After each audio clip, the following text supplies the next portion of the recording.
Hello friends, स्वागत है आप सभी का हमारे इस यूट्यूब चैनल लॉजिक तक में। दोस्तों, हम इस वीडियो में त्रिकोणमिति की पार्ट 1 एकदम बेसिक से शुरुआत करेंगे। त्रिकोणमिति बिल्कुल बेसिक से एकदम लेकर के हाई लेवल तक चलेंगे। तो त्रिकोणमिति के बारे में पूरी डिटेल लेने के लिए वीडियो को अंत तक देखते रहिए। तो देखिए, त्रिकोणमिति इसमें लिखा हुआ है त्रिकोणमिति। त्रि का मतलब होता है तीन, कोण का मतलब होता है कोण, और मिति का मतलब होता है मापना। तीन कोण को मापना हमारा क्या कहलाता है? त्रिकोणमिति कहलाता है। त्रिकोणमिति के ज़्यादातर जानते हैं प्रयोग, वो समकोण त्रिभुज में ही होता है। ज़्यादातर लगभग 90% चांस है कि त्रिकोणमिति में समकोण त्रिभुज का प्रयोग 90% किया जाता है। तो देखिए, मान लीजिए कि पहले बात आती है कि त्रिभुज किसे कहते हैं। देखिए, मान लीजिए ये कोई त्रिभुज है, ये कोई त्रिभुज है। किसी भी त्रिभुज में तीन भुजा होती है और तीन कोण होते हैं। मैंने त्रिभुज के बारे में बहुत अच्छी तरह से पढ़ाया है, उसको आप वीडियो को देख लीजिएगा। तीन भुजा और तीन कोण, ठीक, तीन भुजा और तीन कोण होते हैं और तीनों कोणों को मापना है त्रिकोणमिति कहलाता है। त्रिकोणमिति में हम समकोण त्रिभुज का अध्ययन करते हैं। किसका? समकोण त्रिभुज का। समकोण त्रिभुज की पहचान क्या है कि एक कोण 90 अंश का होता है ना। मान लीजिए ए बी सी कोई त्रिभुज रहा होगा, तो समकोण त्रिभुज की पहचान ये है कि एक कोण उसका 90 अंश का होगा। और देखिए, त्रिभुज के कोणों को दो तरह से मापा जाता है। त्रिभुज के कोणों को दो तरह से मापा जाता है। पहली विधि है साष्टिक विधि, साष्टिक विधि, जिसको इंग्लिश में बोलते हैं सेक्साजिसल मेथड। क्या बोलते हैं? सेक्साजिसल मेथड। दूसरा है वृत्तीय माप, वृत्तीय माप, जिसको इंग्लिश में बोलते हैं सर्कुलर मेथड। ठीक, इसको लिख नहीं रहे हैं, आप याद कर लीजिएगा। सेक्साजिसल मेथड और ये है सर्कुलर मेथड। देखिए, साष्टिक विधि में ये होता है कि एक, मान लीजिए कि ये कोई त्रिभुज है, ये एक कोण 90 अंश का है, तो इसको 90 बराबर भागों में आप बांट दीजिए। ठीक, इस तरह से, इस तरीके से 90 बराबर भागों में से बांट दीजिए। और ये जो एक भाग ये आता है, एक भाग, मान लीजिए एक भाग है, तो इसको हम एक अंश कहते हैं। क्या कहते हैं? एक अंश कहते हैं या एक भाग कहते हैं। समझ रहे हैं ना पूरी तरीके से? इसमें तो क्या लिखेंगे? एक समकोण बराबर 90 अंश होता है। एक समकोण में कितने अंश होता है? 90 अंश होता है। और एक अंश जो होता है, जो एक भाग निकला है, एक अंश को इस तरह बिंदु से प्रदर्शित करते हैं, लिख भी सकते हैं। एक अंश बराबर कितना होता है? 60 मिनट होता है। और मिनट के एक ऊपर डैश लगा दिया जाता है साष्टिक विधि में। और एक मिनट में 60 सेकेंड होता है। कितना होता है? 60 सेकेंड होता है। और वृत्तीय माप में क्या होता है कि मान लीजिए, देखिए नाम से पता चला है वृत्तीय का मतलब होता है इस तरह का कोई वृत्त रहा होगा, इसका ये सेंटर है और इसके त्रिज्या है। देखिए, त्रिज्या के बराबर अगर कोई चाप ले लेते हैं, मतलब अगर त्रिज्या 5 सेंटीमीटर है, तो इस चाप ये जो है इसकी लंबाई भी कितनी होनी चाहिए? 5 सेंटीमीटर होनी चाहिए, इस तरीके से। ठीक, तो आप पढ़े होंगे कि कोण बराबर होता है चाप बटा क्या? त्रिज्या। ये एक फार्मूला होता है। और देखिए, जो मापा जाता है त्रिभुज को, तो देखिए आप देख रहे हैं साष्टिक विधि में 30 अंश, 60 अंश, 90 अंश, इस तरीके से मापा जाएगा। और वृत्तीय विधि में पाई में नापा जाएगा। एक पाई का मान कितना होता है? 180। या फिर पाई 90 अंश लिखना है ना, तो पाई बाई 2 लिखेंगे। इसमें 90 अंश न लिख करके पाई बाई 2 लिखेंगे। पाई बाई 3 लिखेंगे। पाई बाई 3 किसके लिए? 60 अंश के लिए। पाई बाई 6 जो होता है 30 अंश के लिए। पाई बाई 4 जो होता है वो 45 अंश के लिए। तब पाई में, जिसको हम बोलते हैं रेडियन, इसको किस में मापते हैं? रेडियन में। तो आप देखे होंगे क्वेश्चन में पूछा होगा कि रेडियन में बदलिए, इस तरह से बदलिए। तो देखिए, अगर पाई में दिया है तो समझिए कि वृत्तीय माप है। अगर अंश में दिया है इस तरह 90, 60, 30, 15, 45, इस तरीके से, तो साष्टिक मेथड होता है। अब बात आती है समकोण त्रिभुज किसे कहते हैं? क्या? समकोण त्रिभुज। मैं पूरा समकोण बारे में इतना डिटेल बताऊंगा, कोई आपको इतना नहीं बताया होगा। समकोण त्रिभुज, देखिए, समकोण त्रिभुज में जानते हैं कि त्रिभुज में तीन भुजा होती है और तीन कोण होते हैं। एक भुज, मान लीजिए कोई ए बी और ये सी कोई त्रिभुज है, तो समकोण त्रिभुज की पहचान आप नोट करते चलिएगा, मैं बताते चलाऊंगा। कम्पिटिटिव एग्जाम के लिए भी काम करेगा, हर तरह के एग्जाम के लिए काम करेगा। एक कोण जो होता है वो 90 अंश का होता है, ठीक है ना। एक कोण क्या होता है, 90 अंश का होता है। तो एक पाइथागोरस जो हमारे दार्शनिक थे, हमारे गणितज्ञ थे हमारे, तो उन्होंने एक अपना फार्मूला दिया था कि अगर कोई समकोण त्रिभुज है, समकोण त्रिभुज में सबसे लंबी भुजा कर्ण होती है। क्या होती है, कर्ण होती है। या फिर ये कहिए कि 90 अंश के सामने वाली भुजा को हम क्या कहते हैं, कर्ण कहते हैं। ठीक। अगर आप इधर से चल रहे हैं कोण सी से, कोण सी का मतलब ये, मान लीजिए जो ज़मीन, मान लीजिए ये ज़मीन है, ठीक, ये ज़मीन है। आप यहाँ से चल रहे हैं और यहाँ बी तक जा रहे हैं, और बी से सीधा कहीं रोड मुड़ा है इधर को तो मुड़ रहे हैं, तो क्या करेंगे, देखिए बी अगर सी से आप चलेंगे तो इसको हम क्या मानेंगे, आधार मानेंगे। समझ रहे हैं, कोण अगर सी से चलेंगे तो ये बी सी को हम आधार मानेंगे और इसको लंब मानेंगे। अगर आप कोण ए से चल रहे हैं, जहाँ से चलते हैं उसको हम आधार मानते हैं। अगर कोण ए से चलने हैं तो इसको आधार और इसको लंब। अगर आप सी से चलेंगे तो इसको आधार और इसको लंब मानते हैं। अब अभी बेसिक से शुरुआत कर रहे हैं, इसके लिए हमने हर एक प्रकार का वीडियो में बताएंगे। देखिए, तो ये आप समझ रहे हैं कि सी से चले हैं तो इसको आधार इसको लंब मानते हैं। अब समकोण त्रिभुज में पाइथागोरस ने ये बताया था कि अगर कोई समकोण त्रिभुज है, उसकी पहचान ही करनी है, तो आप क्या करेंगे, जो सबसे बड़ी भुजा होता है कर्ण, क्या होता है, कर्ण, कर्ण का होल स्क्वायर करेंगे और ये लंब का होल स्क्वायर करेंगे, लंब का होल स्क्वायर, आप प्लस लिखेंगे आधार का होल स्क्वायर। अगर कोई भी आपको दे देता है कोई भी 3 भुजा की लंबाई, तो बस अगर वो समकोण त्रिभुज है तो पक्का कर्ण स्क्वायर बराबर लंब स्क्वायर प्लस आधार स्क्वायर के बराबर होगा। ठीक। अब देखिए नंबर 1 ये बात हुआ। दूसरा पॉइंट नोट कर लीजिए कि पहले हम दिखा देते हैं थोड़ा सा कि किस तरीके से समकोण त्रिभुज बराबर होता है। मान लीजिए कि कोई इस कर्ण की लंबाई क्या है, 5 सेंटीमीटर है, 5 सेंटीमीटर या 5 मीटर। ठीक है, हम कह दें कि आपको कोई 5, 4, 3 इस तरीके से कोई 2-3 को भुजा दे दिए, 3 भुजा दे दिए।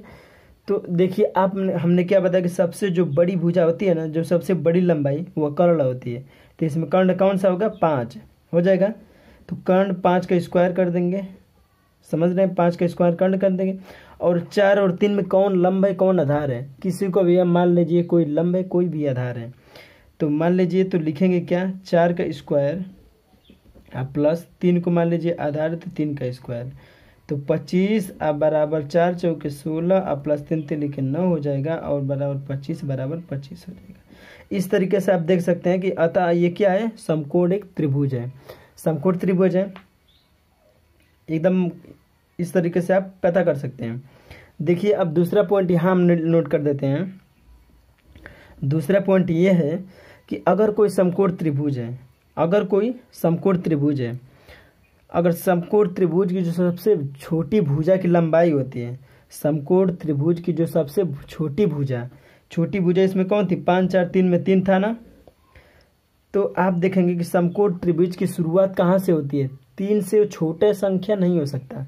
किसी भी समकोण त्रिभुज में एकदम नंबर 1 पॉइंट नोट कर लीजिए, किसी भी समकोण त्रिभुज में, किसी भी समकोण त्रिभुज में, समकोण त्रिभुज में सबसे छोटी भुजा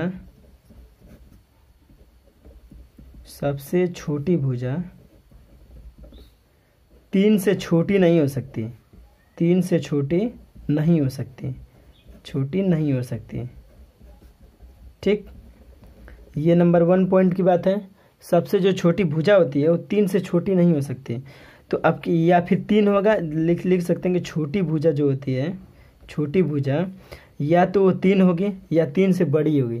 एकदम ये एकदम श्योर वो कन्फर्म है कि समकोण त्रिभुज में सबसे जो छोटी भुजा होती है वो 3 होगा या 3 से बड़ा होगा।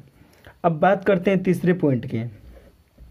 तीसरा पॉइंट में यही हमारा आता है कि अगर समकोण त्रिभुज का कोई एक भुजा आपको दे दिया जाए, क्वेश्चन में पूछेगा कि कोई एक भुजा दे देगा और अन्य 2 भुजा पूछेगा कि 2 भुजा कौन सी होगी, क्या होगी।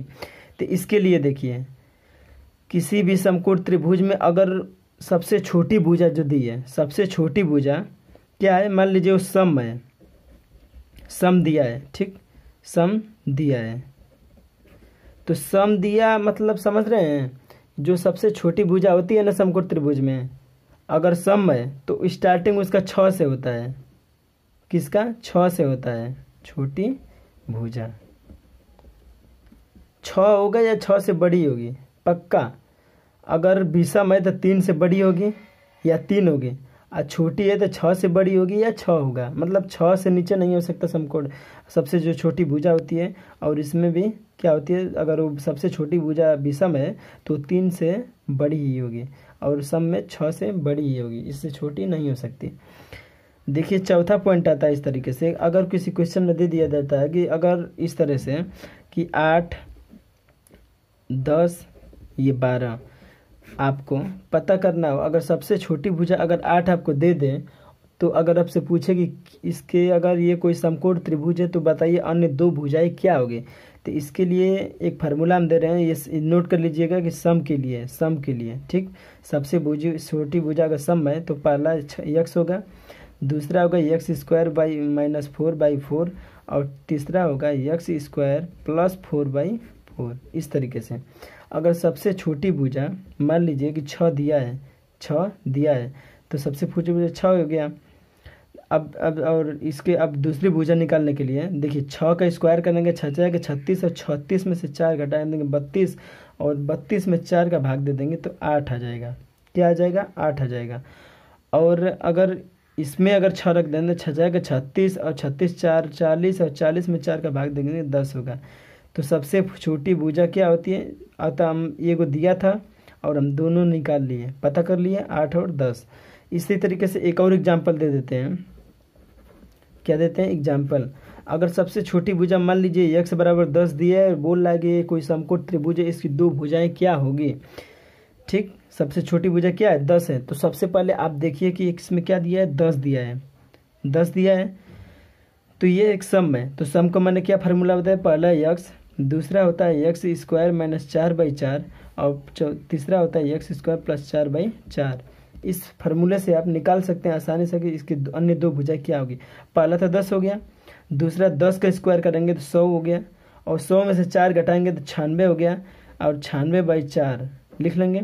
काट देंगे तो 4 दूनी के 8, 4 दूनी के 8 और 4 चौके 16, 24 हो गया। और तीसरा क्या हो जाएगा?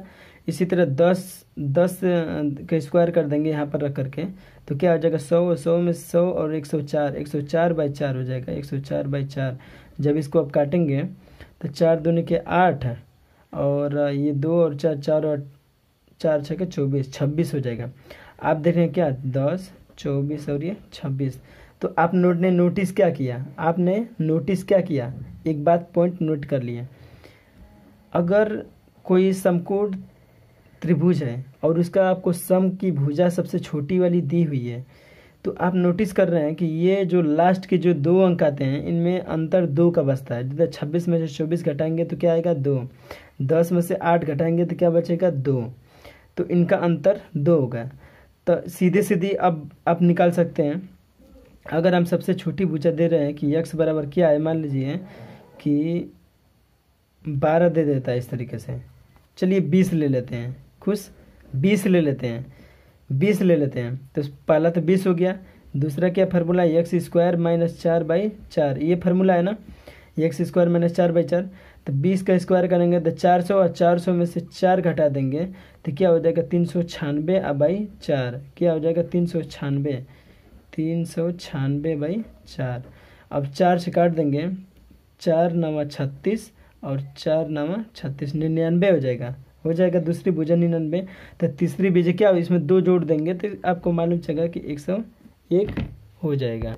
आप तो अब आसानी से आप निकाल सकते हैं कि 20, 99 और ये 101। इस तरीके से आपने आसानी से देख रहे हैं कि किस तरीके से हम एक भुजा अगर दे दिया जाए और दूसरी भुजा तीसरी भुजा आसानी से समकोण त्रिभुज का हम निकाल सकते हैं। देखिए अगर वो भुजा अगर विषम दी हुई है तो क्या करेंगे? देखिए विषम के लिए अगर समकोण त्रिभुज की सबसे छोटी भुजा विषम दी हुई है तो वो तो पक्का होगा कि जो होगा वो 3 होगा या 3 से बड़ा होगा। सम है तो 6 होगा या 6 से बड़ा होगा, विषम है तो 3 है और 3 से बड़ा ही होगा पक्का।